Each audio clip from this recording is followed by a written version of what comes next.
Ladies and gentlemen, please rise and give a warm welcome to our guest of honor, Mr. S. Iswaran, Minister, Prime Minister's Office, Second Minister for Home Affairs, and Second Minister for Trade and Industry.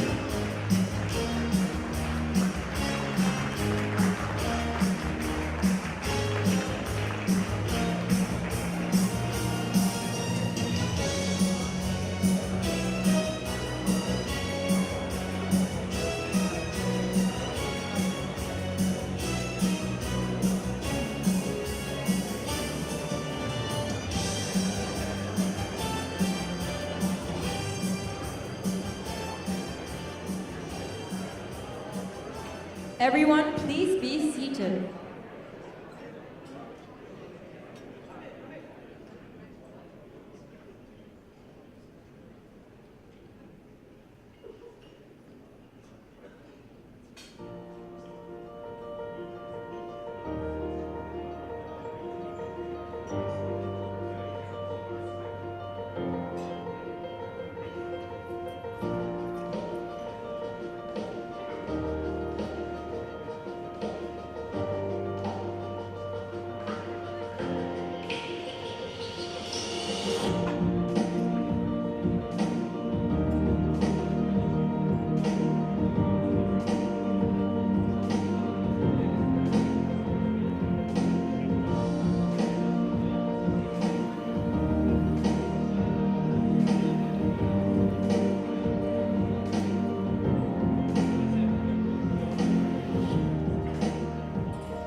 Panel's objective is in the next 25 minutes.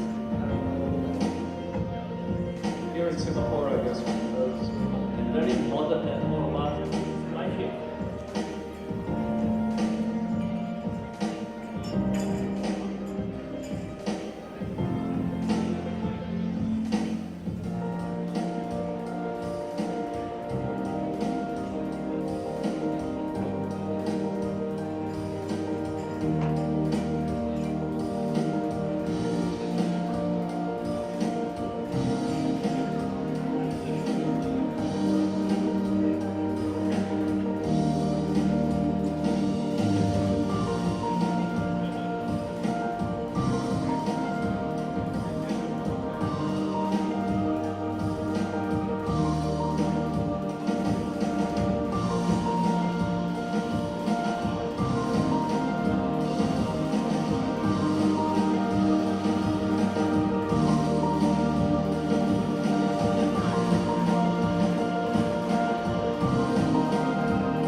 Good evening, everyone. Thank you for being here. Thank you for making this event a sellout. If you don't know who I am, my name is Paul Lim.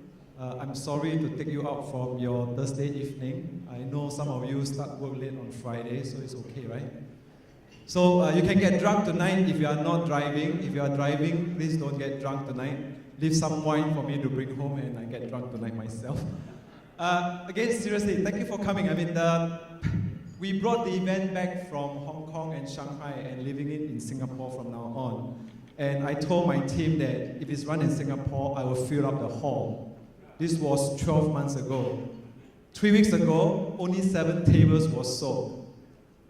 I was like, I'm going to die, I can't fill it up. So I decided to pick up my diary or whatever I have, which actually is my iPhone, and started to send emails to those of you that I know. So some of you who has been forced to buy the table, you're doing a good deed.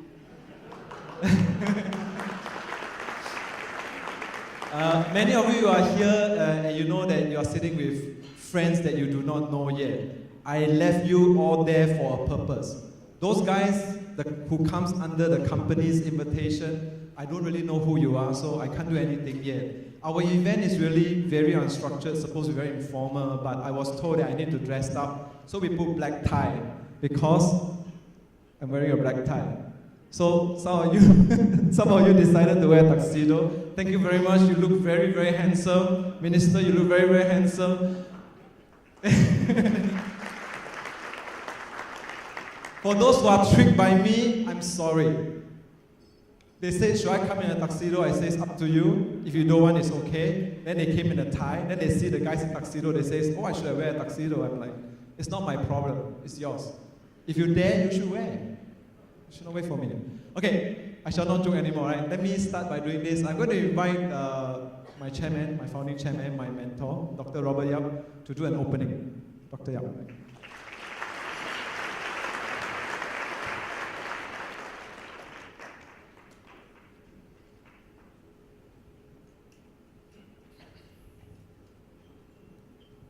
Thank you. I think this is the best dress Paul you have seen so far, right? All the time you will see him in the jeans and very unstructured shirt. So, well, Minister Iswaran, distinguished colleagues from the industry, a lot of many of which we are going to honor tonight, friends, both competitors and customers. We are all friendly competitors. In Supply Chain Asia, everybody is a friend. So, a very warm good evening to all of you. After 20 years in China, this is what I learned. You start it off and then you clap and everybody gets all hyped up. I'm actually very happy to be here. We have been doing this for many years now, and I think a lot of us are very passionate. People like Wayne Han, Paul Bradley, and all the many advisors that we have in the advisory board. We are actually 13 of us. And all of us has been very, very much putting a lot of time, right? Not because we don't have nothing to do, but because we believe, right? Supply Chain Asia as a community is something that all we should be very proud of. Especially in Singapore, which is the natural hub, right, for all the supply chain activities to happen. I think we should do our part to ensure that we can connect everybody so that we can collaborate further to make this really a very interesting hub for us to do whatever we're going to do. So I myself have actually gone in even further to invest in a huge facility which I term as Supply Chain City, and that's actually more to try to anchor more of the thought leadership, future innovation, automation, and everything that we can think about in the supply chain industry to be able to be hosted and started off from Singapore. Right? Obviously, I'm a very Singaporean guy, you can see that. And because of that, recently, I think the industry, the government has invited me. I'm now actually also the president of the Singapore National Employers Federation.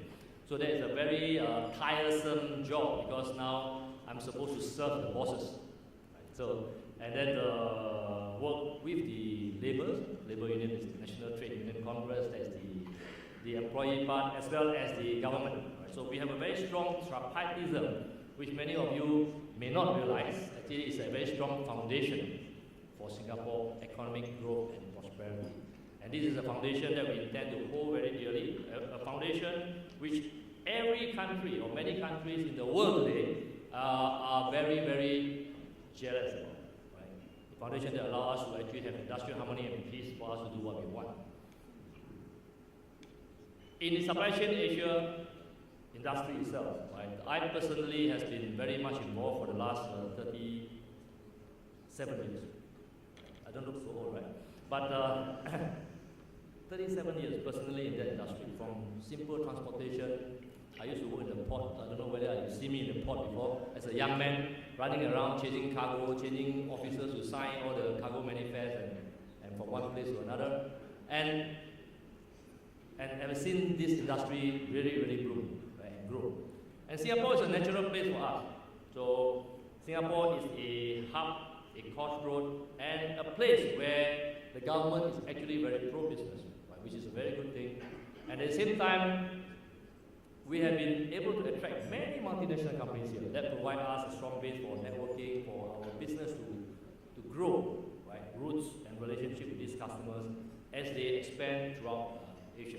So I think that's a kind of a environment that we are in. But what is important for us is that as we compete, this is not just about a third-party logistics company or an international freight forwarding company. It's actually all about the community of professionals, supply chain professionals, whether you are working for companies like DHL or YCH or Toll, or for brand companies like Hewlett Packard, Harley Davidson, and so on. I think we are all in the same community. We all do the same thing. We are all passionate about what we do, and we love to suffer, I think. It's a very tough industry. Seriously, mister, I think logistics business is tough. Tougher than politics. It is an industry that only for those people who can really take the suffering and ultimately enjoy, right, to be able to survive in the industry. I agree. I think if you agree with me, I think we will give ourselves a big hand. How about that? So I thought it was also appropriate that we also must do things like this, right? Things like an award, right? A ceremonial award that allows us to honor people who has actually contributed, who has done a lot for the industry, who have done a lot in terms of moving themselves forward to be the beacon for a lot of new supply chain talents to come into the industry. I think it's very important for us to remember, while the industry is growing, and it's definitely growing very fast, it's very difficult for us to have the right talent, the right people, the right pool of people to be able to grow with this industry. That's why we are having such a tough time. It's always difficult to find very good talent. Right? So, which means that we have to all be exemplary, right? Set ourselves. If you are honored because of an award, take it with a lot of glory because you deserve it. At the same time, use yourself as a shining example to show the young, those are industry, those who are not in the industry, those that we want to attract to come into the industry, to show them that this is actually a very fruitful, a very rewarding, very inspiring industry that actually will keep you thinking, keeps you growing, and keeps you learning. Right? So we are talking about today being a learning nation. We are not just interested in passing the university and that's it, we have a certificate and all of us stop. I think we have to look at learning as a continuous journey, right? Lifelong learning process for us to take and then move forward. So these are good things that's happening. At the same time, we're also looking at skills. Our Prime Minister has spoken, right? A lot in the industry is actually very skill-based. Right? Theory is important. The background of our education is very important. But more importantly, we have to gain and garner and build our skill, right? In the industry that we work on, in the logistics 3PL field, and then we work many industries. So we get to learn every industry, right? The challenges in the supply chain, the way that this unique opportunity is here is also a challenge in another place. And we learn to sort of, a lot of it is also human, right? It's not just, I use a technology, I go and talk and clear certain things. But a lot of it is also human interfacing. If I cannot understand you, or I don't even like you for that matter, very hard to do business, very hard to even make things work. So these are a very fantastic industry for the entire building of a character. Right? So I think this is something that I think we need to give ourselves a tap in the back, even though we are not making as much money as we should. Because the industry is also very competitive. But it is competition that provides and gives the environment the opportunity for all of us to excel, to do better, right?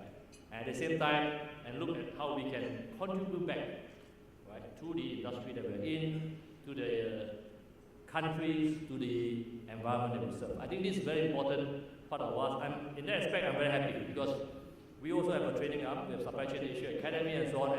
And we have a lot of volunteers that are willing to come in and contribute and give back whatever they have learned to the young, to also the people who are aspiring to grow into the value chain. I think it's very heartening to know that I think we have a lot of professionals that are thinking that way. Right? So this is what makes life interesting. That's what makes people, right, to be concerned with each other, and the well-being will allow us to be a very sustainable and inclusive industry as we move forward.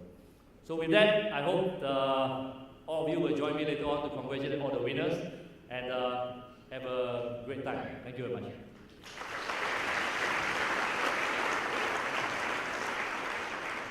May I now invite, Mr. I'm going to do this, not used to the protocol, right? Mr. S1, Minister from Prime Minister's Office, they call you 2M, so I guess you are 2M or even two ministries, right? Home Affairs and Trade Industry. And even Mr. Thank you, sir.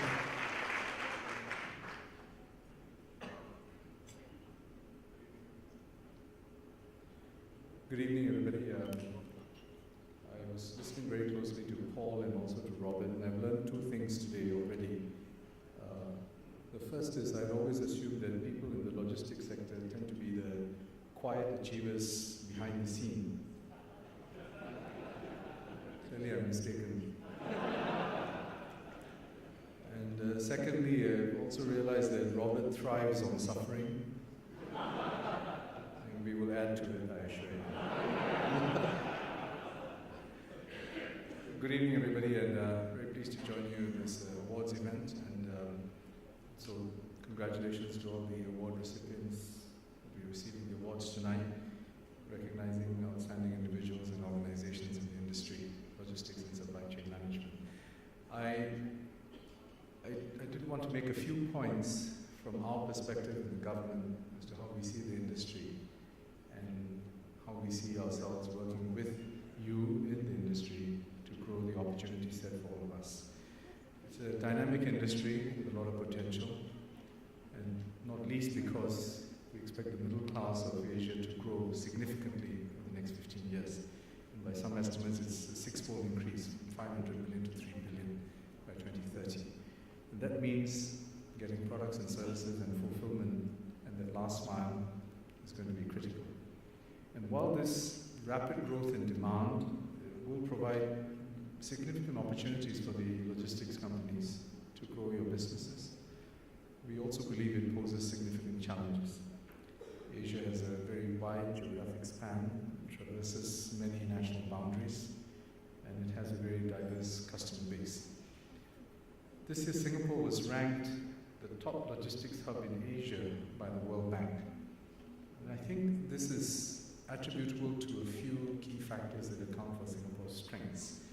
Our connectivity, strong emphasis on an innovation ecosystem. We have a robust base of supply chain management talent and a wide array of consultancies and other supply chain support services. So I think collectively these have come together to endow our companies with the capabilities and expertise to manage complex supply chain challenges and to benefit from Asia's growing market. Recognizing these opportunities in Asia and Singapore's strengths in supply chain management, companies such as Unilever and Infineon have actually chosen to site their regional and global supply chain management functions here. Unilever manages end-to-end supply chain functions in Asia through their leadership team in Singapore. Likewise, Singapore is Infineon's most important supply chain management hub outside its corporate headquarters in Munich. Infineon's Singapore outfit oversees a wide range of functions, including customer logistics management, integrated supply chain, factory integration, and volumes planning. Supply chain management companies in Singapore can also tap on the lead demand from our strong manufacturing base. We have always emphasized the importance of manufacturing as part of the economic mix. And sectors such as aerospace, electronics, and pharmaceuticals become an important part of that component. And now, supply chain companies can tap them to develop innovative and specialized solutions that meet each sector's unique requirements.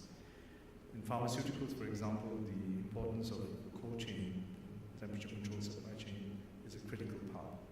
With Singapore being home to 7 of the world's top 10 pharmaceutical firms and 9 world-class commercial-scale biologics manufacturing facilities, this means that there is a strong critical mass of demand for such specialized services in Singapore. which can be scaled not just regionally but also to meet global demand.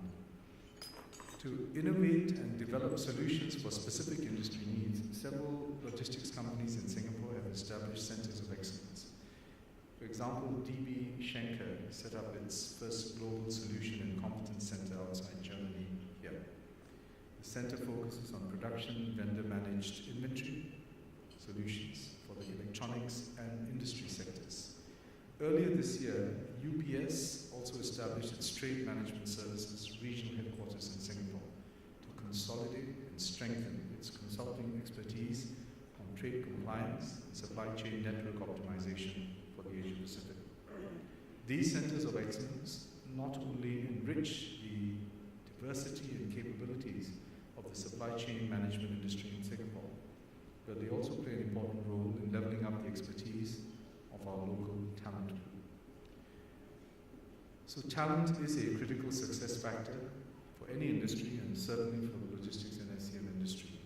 So we have been working closely with the industry to ensure that we have a healthy pipeline of local talent. For example, companies such as GHO have worked with us to launch graduate programs to groom future leaders in the supply chain management industry. Besides these programs and in-house training provided by companies, organizations such as Supply Chain Asia and Singapore Logistics Association also offer executive training programs. And such industry-led efforts are important and commendable. They support the growth and transformation of the industry by ensuring that our workforce is well equipped to take on challenges of the future. On our part in the government, we have recently accepted the recommendations of a committee that was set up. It was called ASPIRE, Applied Studies in Polytechnics and IT Review. And its purpose was to strengthen Singapore's applied education landscape. And as a result of that committee's work, we've established a new Skills Future Council, which is chaired by our Deputy Prime Minister, Sudharma Chandraratnam. And its purpose is to implement the ASPIRE Committee's recommendations. And one of the areas it has identified is logistics as one of the pilot sectors for the place and train programs for our polytechnic and IT graduates. In the coming months, the Singapore Workforce Development Agency and Partner Agency will work closely with the industry to develop some of these place and train program offerings. And I cannot overemphasize the importance of the industry's role in this, because ultimately, industry must see the value, must have the capacity to accommodate such placements, and ultimately benefit from the deployment of such talent to your business and operations. Apart from offering training programs, it is also important that we enthuse and attract young talent to pursue a career in supply chain management. To that end, I think these awards, and indeed the best practices and the examples that many of you in the industry said, these are an important way to showcase the exciting developments in the industry and to profile outstanding individuals who can inspire those who are thinking about career options and about to enter the workforce. So I think on the whole, we have a strong opportunity set with the growth of Asia. We have a very strong capability base in Singapore. And I think with the industry and government working together, I think we're well positioned to seize many of the opportunities that lie ahead of this sector. So I want to close by extending my heartiest congratulations to the award finalists and recipients. You've all made substantial contributions to the growth of the industry through your leadership, drive towards innovation, and talent development. And I want to wish all of you and all members of the industry every success in your endeavors to seize the exciting opportunities that lie ahead. Thank you for inviting me.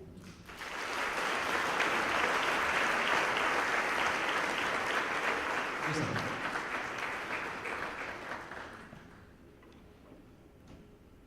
You're hungry? If you're not, I can go on. I can continue the next speech. I think better not. Okay. Let's serve dinner. Okay. Music. Lights on. Curtain up. And then, okay, we are all about networking, right? So the first 2 dishes you eat, you network. After that, we will start giving the prizes. We got 35 trophies to give away. So we will schedule this. You enjoy yourself, and we will finish before 10:15 p.m. Promised you, right? If not, the last guy to get the award. Enjoy your dinner.